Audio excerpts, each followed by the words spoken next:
श्री महालक्ष्मी देवे नमः। नमस्कार मैत्रिणींनो, स्वागत आहे आपलं आपल्या या हरिप्रिया यूट्यूब चॅनलवर। आज आपण मार्गशीर्ष महिन्यातल्या गुरुवारची कहाणी ऐकणार आहोत। त्यासाठी तुम्ही शांत चित्ताने ती ऐकावी। तर चला कहाणीला सुरुवात करूया। श्री महालक्ष्मी देवीची कहाणी। श्री गणेशाय नमः। श्री महालक्ष्मी देवे नमः। ओम श्रीं क्लूं ओम धनदधनं देहि माम। ओम धनदाय नमस्तुभ्यं निधि पद्माधिपाय च भवन्तु प्रसादात्मे धनधान्यादि संपदा। मन लावून ऐकावी, ध्यानात ठेवावी। श्री महालक्ष्मी देवीची कहाणी। द्वापार युगाची अधिष्ठात्री, सौराष्ट्र देशाची मोहिनी श्री महालक्ष्मी देवी। आटपाट नगर होतो। नगराचा एक राजा होता। त्याचे नाव होते भद्रश्रवा। तो दयाळू, शूर व प्रजादक्ष होता। देवा ब्राह्मणांना, साधू संतांना सुखीत होता, आनंद देत होता। राजाच्या राणीचं नाव सुरचंद्रिका होतं। नाव चांगलं, पण स्वभावात अहंकार। मागील जन्मी ती एका वैश्याची पत्नी होती। तिचं नवऱ्याशी भांडण होई। भांडणात वैतागली, रागानं घराबाहेर पडली। चालत होती अनवाणी रानातून। तिथं तिला दिसल्या सुवासिनी। त्या करीत होत्या लक्ष्मीचं व्रत। ते तिनं पाहिलं। त्यांच्या बरोबर तिनंही व्रत केलं। दुःख विसरली, दारिद्र्य गेलं, परिस्थिती सुधारली। देवीची भक्ती फळाला आली। कालांतराने ती मरण पावली। पुढे तिचा पुनर्जन्म झाला। स्त्रीचाच जन्म पुन्हा मिळाला, पण भाग्य उजळलं। भद्रश्रवा राजाशी तिचा विवाह झाला। ऐश्वर्यात लोळू लागली। गर्वानं ती फुगली, गरिबांना विसरली। तोरा ताठ्यानं फुगली, दास दासींवर रागावली। एकदा काय झालं, देवीच्याही मनात आलं राणीला आपण भेटावं, मागच्या जन्मीची आठवण द्यावी, ओळखते की नाही ते बघावं। राणी राजवाड्यात सुखाने राहत होती। राजाही कौतुक करी, तिचे लाड पुरवी। त्या दोघांना पुढे 7 पुत्र आणि एक कन्या झाली। कन्येचं नाव होतं शांबाला। एके दिवशी काय झालं, देवीनं म्हातारीचं रूप घेतलं। फाटकं वस्त्र नेसली, माथी मळवट फासला, हाती काठी घेतली। काठी टेकीत टेकीत राणीला भेटायला आली। तिनं आरोळी दिली। अरे, आहे का कोणी घरात? कोणी घास देईल का? दासी बाहेर आली। म्हातारी दारात दिसली। तिनं विचारलं, कोण ग तू? आलीस कुठून? काय काम काढलं आहे? तुझं नाव काय, गाव काय, तुला हवंय काय? मधून मधून खोकत हळू आवाजात म्हातारी सांगू लागली, माझं नाव कमला, द्वारकेहून आले ग, राणीला भेटायचंय। कुठं आहे ग राणी? दासी म्हणाली, राणी साहेब महालात आहेत, सख्यांशी गप्पा मारत आहेत। त्यांना सांगितलं तर माझ्यावर रागावतील। तुला ग त्या कशा भेटणार? काय तुझा हा अवतार? तुला पाहून माझ्यावर ओरडतील, उनदुन बोलतील। त्यांच्या सख्याही तुला हसतील। तू जरा आडोशाला बैस, मैत्रिणी गेल्या म्हणजे मी सांगते त्यांना। म्हातारी रागावली, मनोमन संतापली। तुझी राणी पैशाला भाळली, माणुसकी विसरली, दारिद्री मेली, आज झाली राणी, पण देवीला विसरली। माझ्यामुळेच ना, मीच तिला व्रत सांगितलं होतं देवीचं, तिनं ते केलं। आता राणी पदावर बसली, देवीला आठवणही राहिली नाही। गर्व झालंय संपत्तीचं, पैशाची धुंदी आली, गोरगरिबांची पर्वा नाही। थोरा मोठ्यांच्या मुली त्या झाल्या मैत्रिणी। म्हातारी गरिबान भिकारीन, तिला कोण विचारतय? पण याचं फळ तिला भोगावंच लागेल, तेव्हाच तिचे डोळे उघडतील। जाते मी। दासी घाबरली। तिनं म्हातारीला पाणी दिलं, हात जोडून म्हणाली, हे व्रत मला सांगाल, मी ते नेमाने करीन। उतणार नाही, मातणार नाही, घेतला वसा टाकणार नाही, दिलेला शब्द मोडणार नाही। त्या दासीला व्रताचा वसा सांगितला। म्हातारी उठली, काठी टेकीत निघाली। तोच माडीवरून राणीची कन्या शांबाला धावत आली। ती कळवळून म्हणाली, आजी रागावू नका, चुकली माझी आई, तिच्या वतीने मी क्षमा मागते. कृपा करा, दिलेला शाप मागे घ्या. पाया पडते तुमच्या. म्हातारीला मुलीची दया आली.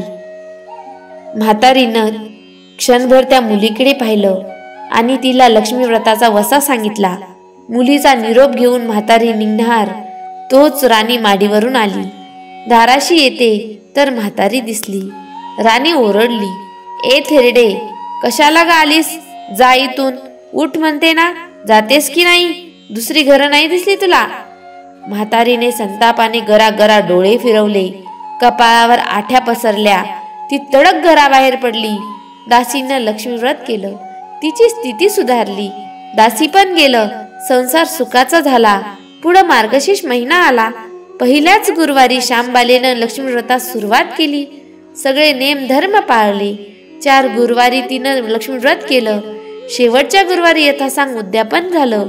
सिद्धेश्वर राजाचा पुत्र मालाधर, त्याच्याशी श्यामबालेचा विवाह झाला. राजवैभवातील श्यामबालेला राजवैभव मिळालं. हा होता लक्ष्मी व्रताचा प्रभाव. सुखासमाधानानं संसार चालू होता. भद्रश्रावा व सूरजचंद्रिका राणीचे मात्र भाग्य फिरले. शत्रूने राज्यावर चाल केली. भद्रश्रवाचं राज्य लुबाडलं. सूरजचंद्रिकेचं राणीपद गेलं. भद्रश्रवाला वाईट वाटलं. पूर्वीचे दिवस आठवले. रानावनात फिरून राजा राणी कष्टाने दिवस काढत होती. भद्रश्रवाला कन्येला भेटावंसं वाटलं. तो एकटाच निघाला.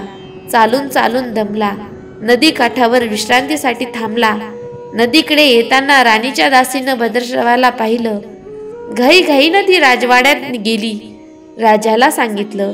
मालाधरानं माणसं पाठवली. आणायला रथ पाठवला. सासऱ्यांना घरी आणलं. सन्मानानं नवी वस्त्र व कंठीहार दिला. श्यामबाला वडिलांची काळजी घेत होती. काही दिवसांनी राजाला वाटलं आता परत जावं. जावयाला तसं त्यानं सांगितलं. मुलीचा निरोप घेतला. जावयानं मोहरा भरलेला हंडा नोकराकडे देऊन राजासोबत पाठवला. राजा घरी परतला. चंद्रिकेला भेटला. हंडा पाहून ती आनंदली. घाईनं तिनं झाकण काढलं. आत बघते तर काय, तिला कोळसेच दिसले. सूरजचंद्रिकेनं कपाळावर हात मारला. नशिबाला दोष दिला. नवऱ्याला सांगितलं. ते ऐकून तोही चकित झाला. दुःख पाठलाग करीत होतं. दारिद्र्य सरत नव्हते. चिंतेचे सावट पसरत होते. काळजीचा वनवा भडकत होता. सूरजचंद्रिकेचा एक एक दिवस दुःखाचा जात होता. एके दिवशी तिला मुलीला भेटावं, डोळे भरून पाहावं वाटलं. नशिबाचे भोग भोगायचेच आहेत. सूरजचंद्रिका घरून निघाली. मुलीच्या सासरी पोहोचली. तो दिवस गुरुवारचा होता. नदी तीरावर जरा वेळ बसली. दमली होती. त्याच वेळी एक दासी नदीवर आली. तिनं राणीच्या आईला ओळखलं. घाईनं ती महालात गेली. राणीला निरोप दिला. तुमची आई आली. नदी किनारी बसली. खूप दमलेली दिसली. तिला आणायला कोणीतरी पाठवा. श्यामबालेनं सारथ्यासोबत रथ नदीकडे पाठवला. आईला घेऊन यायला सांगितलं. आई रथातून बसून महालात आली. आईला बघताच श्यामबालेनं आनंदाने मिठी मारली. मुलीचं वैभव पाहून तिचं मन तृप्त झालं. तोंडून शब्द फुटेना. आईनं स्नान केलं. मुलीनं तिला पैठणी दिली. सोन्या मोत्याचे दागिने दिले. आईचं रूप अधिकच खुललं. दुपारची वेळ झाली. श्यामबालेने भक्तिभावाने लक्ष्मीची पूजा केली. आरती झाली. धूप दीपांचा वास दरवळला. श्यामबालेचा कडकडीत उपवास होता. भोजनाची तयारी झाली. तिनं आईला जेवायला बोलावलं. सूरजचंद्रिका पाटावर येऊन बसली. पण ती एकदम शांत झाली. तिला मागचा जन्म आठवला. लक्ष्मी देवीच्या कृपेने या जन्मी ती राणी झाली होती. ती म्हणाली, श्यामा, मी देखील तुझ्यासोबत उपवास करीन. श्यामा म्हणाली, ठीक आहे. मार्गशीर्ष महिना होता. मुलीनं 4ही गुरुवार व्रत केलं. ते आईनं पाहिलं. तीही उपवास करू लागली. देवीला भक्तिभावानं प्रार्थना करू लागली. महिना संपला. घरी जायचा विचार ठरला. पोहोचवायला श्यामबाला सोबत गेली. 4 दिवसांनी श्यामबाला निघाली. मालाधर राजाने पाठविलेला पैशाचा हंडा घेतला. त्यात मीठ भरलं. तो नोकराजवळ देऊन पुन्हा ती सासरी आली. गप्पा मारता मारता वेळ कसा जात होता त्याचेही भान तिला नव्हते. मालाधरानं विचारलं, माहेराहून काय आणलंस? श्यामबालेनं सोबत आणलेल्या हंड्याकडे बोट दाखविलं. मालाधरानं उत्सुकतेनं झाकण काढलं. त्यात त्याला काय दिसले? मिठाचे खडे. अगं वेडे, मिठाचे खडे कशाला आणलेस? इथं मिळत नाही मीठ. मीठ मिळतं ना, पण हे मीठ माझ्या वडिलांच्या राज्यातलं आहे. वडिलांचं राज्य सौराष्ट्रात होतं. त्या शेजारच्या समुद्राचं आहे हे मीठ. समुद्र तीरावर दूरवर माझ्या वडिलांचं राज्य होतं. पण आज शांबालेच्या सांगण्यातली खोच राजानं हेरली. तो विचारात गुंगला. शांबाला म्हणाली, हे मीठ जीवनाचं अमृत आहे. अन्नाला चव येते ती मिठानच. मीठ नसलेला पदार्थ आणि ज्याचं मीठ खावं त्याच्याशी इमानी असावं. त्याचं रक्षण करावं. कामात कसूर झाली तर प्रसंगी प्राणही द्यावे. मालाधर राजा निश्चयानं उठला. त्यानं आपले सेवक सासऱ्याकडे पाठविले. त्यांना बोलावून घेतलं. भद्रश्रवाला काय झालं कळलं नाही. ताबडतोब तो जवायाकडे आला. दोघांची गुप्त बैठक झाली. विचार पक्का ठरला. भद्रश्रवानं अनुमती दिली. मालाधरानं मुख्य सेनापतीला तत्काळ भेटण्यास बोलावलं. सेनापती आले. त्यांनी मालाधराला वंदन केले. आज्ञा करावी महाराज, ते म्हणाले. भद्रश्रवाचं राज्य जिंकलेल्या शत्रूवर ताबडतोब स्वारी करा. प्रत्येक सैनिकाच्या हातावर हंड्यातील मिठाचा एक एक खडा द्या. शपथ घेऊन प्रत्येकाला झुंजायला सांगा. राजाची आज्ञा झाली तशी सेनापतीनं व्यवस्था केली. दुसरे दिवशी सोबत सेना घेऊन बेसावत शत्रूवर चाल केली. शत्रूच्या राज्यावर सारे सैनिक तुटून पडले. मालाधराचे सैन्य बेभान लढत होते. शत्रू सैनिक जमिनीवर कोसळत होते. सूर्य पश्चिमेकडे जात होता. अंधार हळूहळू पसरत होता. शेवटी मालाधराच्या सैन्यानं शत्रूचा फडशा पाडला. अपूर्व विजय मिळवला. भद्रश्रवाचं राज्य पुन्हा मिळवलं. मालाधराला व शांबालेला ही आनंदाची बातमी सेनापतीने ताबडतोब कळविली. सैनिकांनी शत्रू राज्यातील खजिना लुटला. अफाट संपत्ती मिळवली. ती पोत्यात भरून मालाधराकडे आणली. त्यात सोन्याच्या मोहरा, बरीच नाणी होती आणि शस्त्रांचा साठाही होता. मालाधरानं भद्रश्रवास सूर्यचंद्रिका राणीस घेऊन यायला सांगितलं. ती आल्यावर घरात आनंदाचं उधाण आलं. तो होता गुरुवार. शांबालेनं लक्ष्मी व्रताची पूजा केली. आरती झाली. धूप दीपांचा सुगंध दरवळला. तिनं व तिच्या आईनं उपवास केला. रात्री देवीची आरती झाली. देवीला नैवेद्य दाखवून सर्वांनी पक्वानाचं जेवण केलं. मार्गशीर्ष महिन्यातला हा शेवटचा गुरुवार, लक्ष्मी व्रताचा शेवटचा दिवस, मंगल मुहूर्ताचा दिवस. मालाधरानं भद्रश्रवाचं राज्य त्याच्या स्वाधीन केलं. त्यानं या व्रताची सांगता झाली. राजा राणी सौराष्ट्रात आले. सूरजचंद्रिकेनं पुन्हा लक्ष्मी व्रताचा वसा घेतला. तो अजन्म पाळला. घरची स्थिती सुधारली. राजाचे 7 पुत्र दूर देशाहून अचानक घरी आले. त्यांना पाहून आई वडिलांना आनंद झाला. या व्रतामुळे राजा राणी सुखी झाले. दुःखाचे वादळ सरले.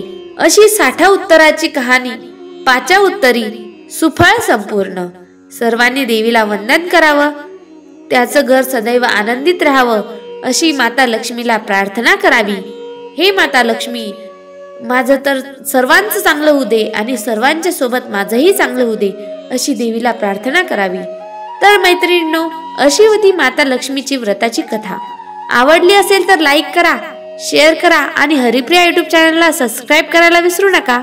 धन्यवाद.